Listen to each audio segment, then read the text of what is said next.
Hello, this is Brother Sean sharing with you some heart responses to the meaning of this video. Hate is not overcome by hate. Hate is overcome by love. The words of the great Damphada. So when we are confronted with hate, it's a natural instinct to do one of two things: to flee or to get embroiled in a hateful campaign where we become vitriolic, where we stand there and we just tear each other apart. And that's not what we're guided to do by the great creator of all life. And many of the great teachers, White Eagle, Jesus, Muhammad, Buddha, many of the wise ones, they still speak to our heart today, and they invite us to stand and face the person who is throwing all sorts of negativity, spite and evil words in our direction, and to stand silently and look into their eyes and to send love. And I know this is not humanly possible if we are not walking in the light. And I'm not saying we've all got to be happy clappy born again believers. No, I'm saying we have to know who we are.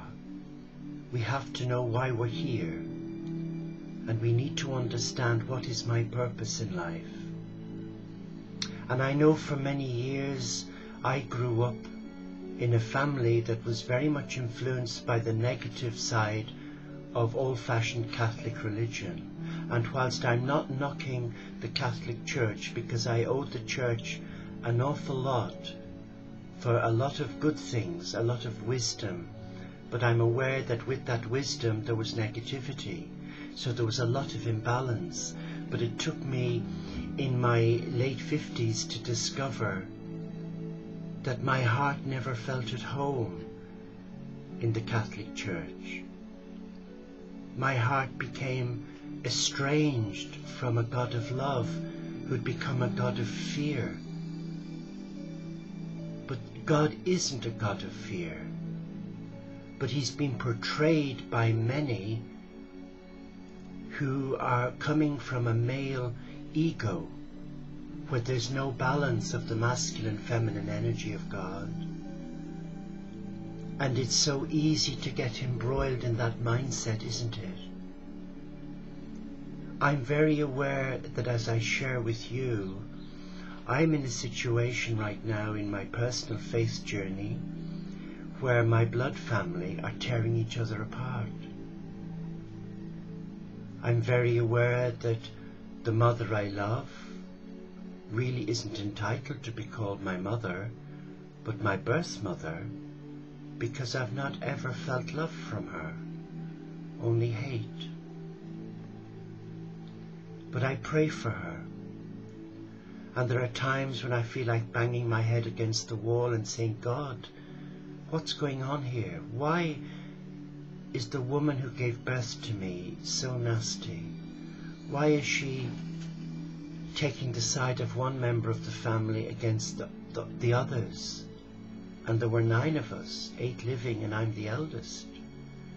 And there's times when I come before my God with tears in my eyes and with a heavy heart, and I'm asking God to explain to me what he wants me to do. And intuitively in here, I know that I have to send love.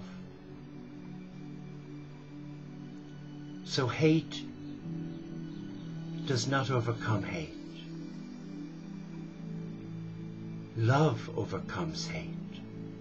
But that love is a love that comes from here, from the soul.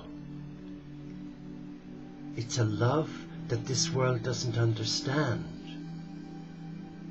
because this world has a finite mind as I do, but this world is governed by other influences, and a lot of those influences are more about keeping up with the appearances of others and keeping up with the Joneses and wearing the right clothes and subscribing to the various magazines, and it's all show, isn't it?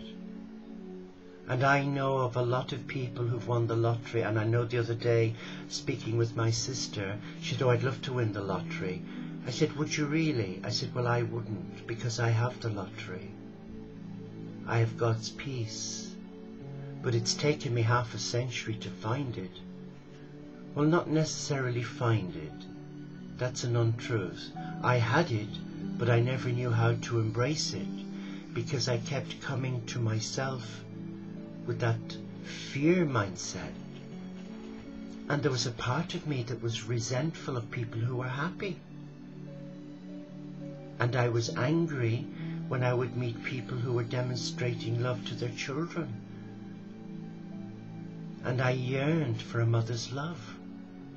So naturally, I'd all the reasons for reaching out with hate, but something said, you must not inherit the sins of your father or mother. You must bring it to an end, and you must dispel hate, diffuse it and its negativity with love, with God's love. And we must not go into our head, which I believe is where the Antichrist lives, in all of us. He's not out there, he's in here. And the moment we start processing, why are they doing such terrible things to me when I've only done good to them?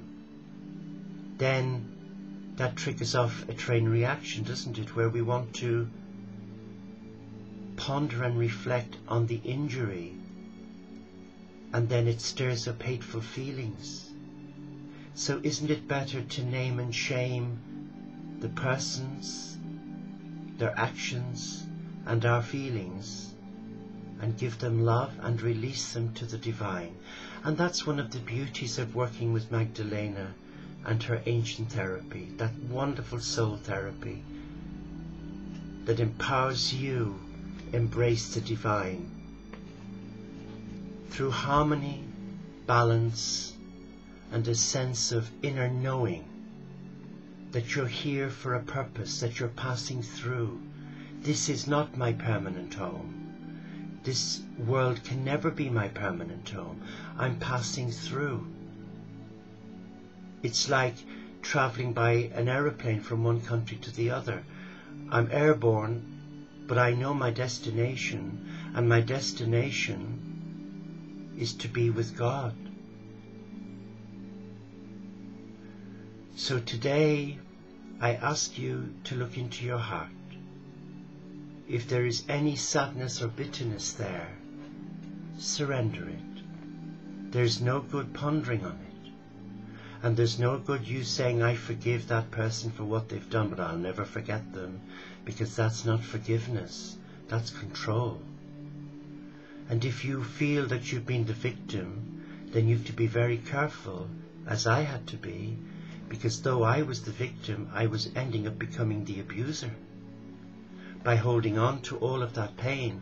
So I've released it, I've surrendered it, and there's no fear of what my family can do to me, because I know some of them are living in that mindset where I'm wrong, they're right, and I know before God their actions are not honourable, and they're not from love.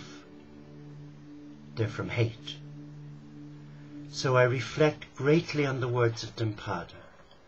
Hate is not overcome by hate. Hate is overcome by love. And God is love. And where there is love, there is light. And where there is light, there is God. That's the God I subscribe to. Not the God in the Bible, not the God in the ancient books, not the God that's in some stuffy library or in some stuffy church. My God is in this cathedral of nature. And as a Franciscan, a member of the interfaith community of Franciscans, I embrace God through the natural world, the cathedral of God, with the birds of the choristers. So be still and embrace love.